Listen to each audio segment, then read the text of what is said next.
안녕하세요. 이번 리뷰할 책은요, 에이트란 책입니다. 지금도 많은 이제 분들이 추천도 하고 베스트셀러로 알고 있는 책인데요. 인공지능에게 대체되지 않는 나를 만드는 법이라고 되어 있습니다. 이지성 작가님이 지으셨고요. 차이정원이라는 출판사에서 출간을 한 책입니다. 책은 남자 손가락 하나 반 정도 되는 두께이고 300쪽 조금 넘어가네요. 저는 이거 읽는 데는 얼마 안 걸렸어요. 뭐 이렇게 며칠 동안 들고 다니면서 읽을 정도의 분량은 아니라서 금방 읽었고요. 가격은 17,000원 하고 있습니다. 뒷부분에 있는 내용을 좀 설명해 드릴게요. 하버드 의대는 왜 강의를 폐지했을까? 골드만삭스는 왜 최고 인재 598명을 해고했을까? 구글과 나사는 싱귤레리티 대학교를 만든 이유는 무엇인가? IBM이 문화 인류학적 인재를 모시는 이유는 무엇인가? 미래 사회는 인공지능에게 지시를 내리는 계급과 인공지능의 지시를 받는 계급으로 나뉜다. 지금 하버드, 스탠퍼드, MIT 같은 세계 최고의 대학들과 구글, IBM 과 같은 세계 최고의 기업들은 에이트로 전자에 속하는 인재를 길러내고 있다. 당신은 어떤가? 인공지능이 인간을 넘어서는 시대, 무엇을 준비할 것인가? 또 어떻게 살아남을 것인가? 라고 적혀 있습니다. 그 이지성님은 많이 아시죠? 이제 베스트셀러 이제 작가이시고요. 1993년부터 글을 쓰기 시작했다고 하세요. 자기계발, 인문학, 교육학 뭐 이런 분야에서 다양하게 책을 쓰셨고 30권이 넘는 책을 출간했다고 하십니다. 총 430만 부 이상의 판매를 기록했다고 하고요. 여러분들이 잘 알고 있는 꿈꾸는 다락방, 리딩으로 리드하라, 생각하는 인문학, 20살, 절대 지지 않기를 등이 있습니다. 주요 저서들이 일본, 미국, 중국, 대만, 베트남, 인도네시아 등에서 번역 출간되었다라고 되어 있습니다. 이 전업 작가이신데 사실은 저는 좀 이 책을 읽고 좀 비판적으로 리뷰를 올렸던 기억이 좀 있어요. 그 이유는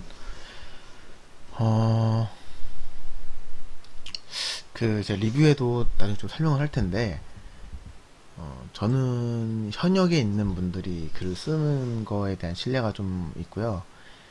전업 작가들이 다른 분야에 대해서 어떤 글을 쓸 때는 보통 다른 사람들이 썼던 글을 수집을 해다가 이제 자기 방식대로 풀이를 해서 쓰잖아요.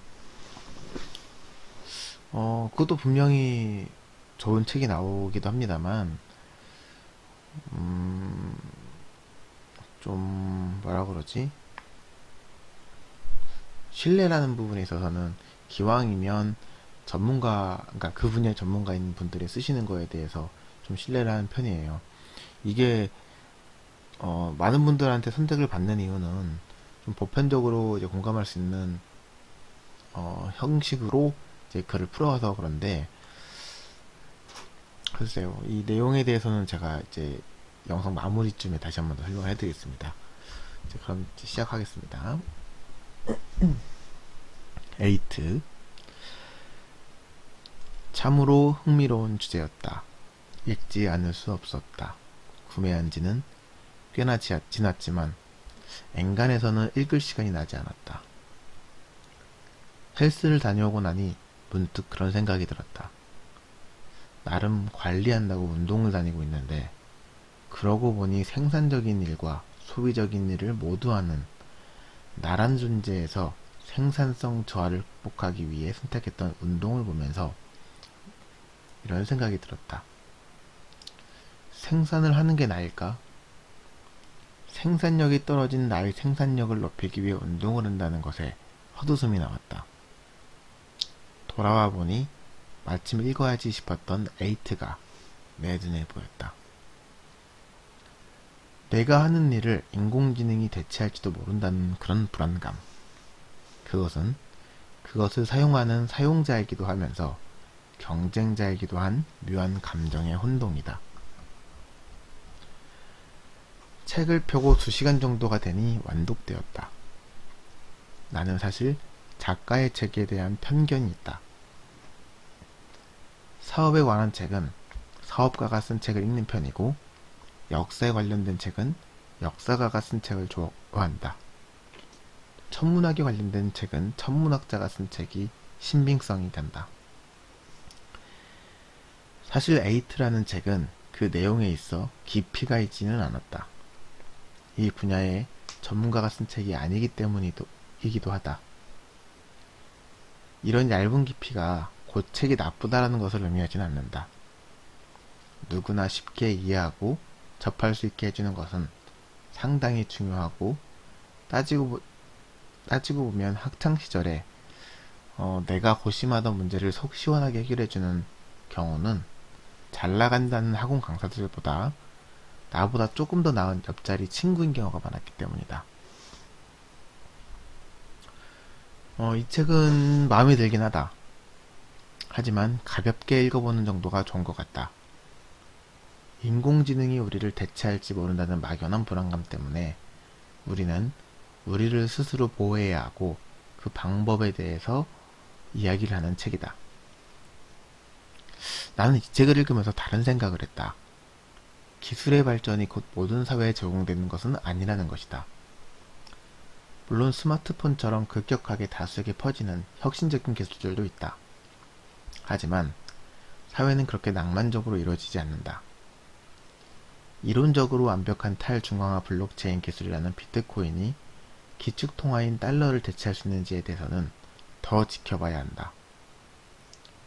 비트코인 창시의 이론처럼 이는 이론만으로 완벽한 기술일 뿐이다. 다시 말해서 어떤 기술이 생겨난다고 하더라도 그 기술은 단순히 고도기술이라고 다수에게 보급되진 않는다는 얘기다. 인류가 달여행을 할 수 있는 기술이 있다고 해서 모든 일들이 달로 신혼여행을 갈 수는 없다. 시장은 기술을 무차별적으로 받아들이지 않는다. 기술이 받아들여지기 위해서는 시장성과 사업성이 있어야 한다. 또한 정치적인 이슈도 적절하게 타고 있어야 한다. 인공지능이 우리의 일자리를 대체한다는 단순한 논리는 시장 논리를 상당하게 벗어나기도 한다. 시장 경제는 생산과 소비의 균형으로 이루어져 있다. 산업혁명이 일어나고 방적기와 증기기관이 발명되면서 인간이 간의 수공업에서 생산해내던 방식을 폭발적 공급이라는 다른 방식으로 이뤄내었다. 공급력 폭발은 자국 내에 생산된 물품을 판매하고 그리고 남은 것은 공동의 투자로 제조한 거대한 벨실어 공급 폭발이 일어나지 않은 제3국의 수요에 맞춰 판매되기 시작했다. 자국에서 폭발적으로 생산된 물품들을 들고 대양을 넘어서 이 나라와 저 나라를 헤집으며 다니는 대양의 시대를 넘어 생산 물품의 원료까지 저렴하게 얻어오고 값싼 노동력을 이용하기 위해 용병까지 고용한 유럽은 식민지를 건설하고 그 식민지 확장을 통해 제국주의라는 시대를 만들어내었다. 제국주의는 바로 산업혁명이라고 부르는 공급력 폭발에서부터 시작이었다. 유럽 내에서 상대적으로 뒤늦은 공급력 폭발이 일어났던 독일과 같은 나라는 자신이 진출할 식민지가 없음을 인지하고 1차와 2차 세계대전을 일으켰다.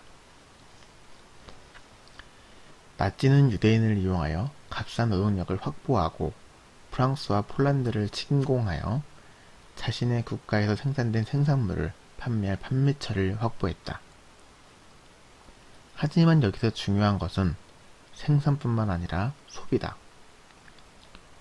누구나 물건을 하나씩 들고 있을 때 내가 팔아야 할 물건이 있다면 상대가 가지고 있는 물건을 부숴버리고 내 것을 파는 것이다. 2차 세계대전은 현대의 대형 중공업 회사들이 탄생된 시기다. 이처럼 산업혁명 이후 근현대 사회는 자본주의 체제로 돌아가고 있었다. 이는 생산과 소비의 균형을 이뤄내는 것이다. 2차 세계대전이 끝나고 미국은 자신들이 폭발적인 공급력을 감당해내기 위해서 서유럽에 마셜 플랜과 같이 아낌없는 지원을 쏟아부었다. 그리고 이라크 전쟁, 베트남 전쟁 등을 통해 적절하게 상대국의 생산성을 부숴버리고 소비력을 부추겼다. 하지만 우리에게 미국이 지배하는 세계가 이토록 평화롭게 보이는 이유는 미국이 생각해낸 생산과 소비의 균형 찾기에 정답이 있었다.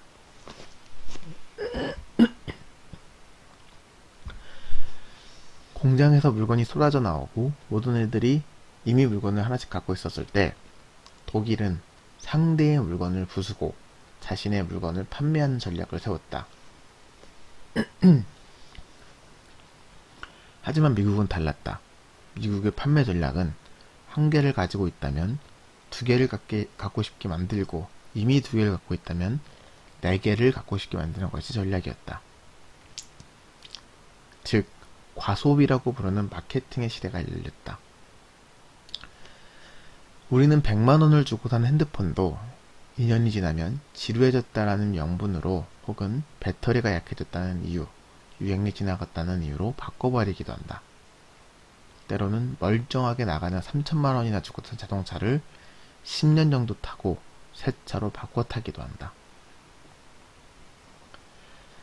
하나를 갖고 있다면 버리고 두 번째 것을 사게 하거나 이미 하나를 갖고 있으면 두 개를 갖고 싶게 만드는 것은 이 전략이 성공했다라는 것을 말해주고 있다.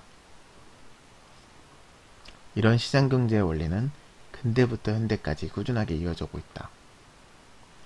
하지만 생산력이 뛰어난 인공지능이 생긴다면 우리의 일자리를 잃고 난민이 된다는 설정이 어딘가는 잘못되었다라는 생각이 든다. 생산과 소비에서 생산력만 뛰어날 경우 시장경제가 큰 타격을 받는다. 대표적인 것이 20세기 초 미국의 대공황이다.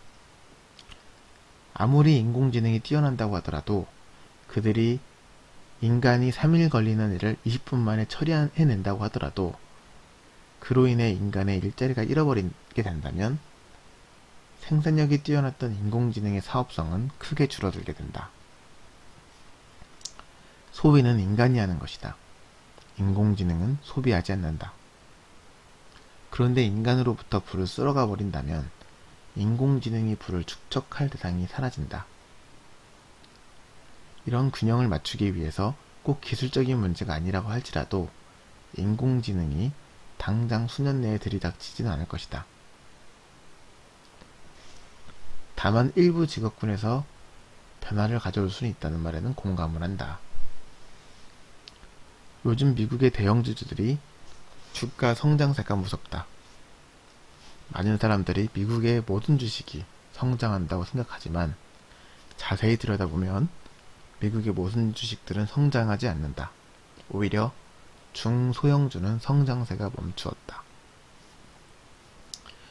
요즘 미국의 다우지수나 나스닥 성장이 두드러 보이는 이유는 인공지능이나 사물인터넷, 빅데이터 등의 기술을 가지고 있는 대기업들의 자본에 몰리는 것 때문이다. 위에서 언급한 4차 산업 기술들을 자본력이 튼튼한 대기업에서만 일어날 수가 있다. 따라서 세계의 대부분의 글로벌 회사들이 주식이 급등하는 것이고, 다만 대형 글로벌 주석 회사들이 모여있는 미국 주식의 급등세가 두드러져 보일 뿐이다.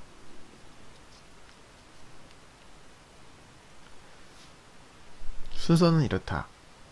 자국이 넘쳐나면 다른 나라에 판다. 이것을 제국주의라고 부른다. 다른 나라에도 넘쳐나면 남의 것을 부수거나 빼앗아서 판다. 이것을 세계대전이라고 부른다. 그도 아니면 2개, 3개, 4개씩 과소비하게 만든다. 이것을 현대의 마케팅이라고 부른다.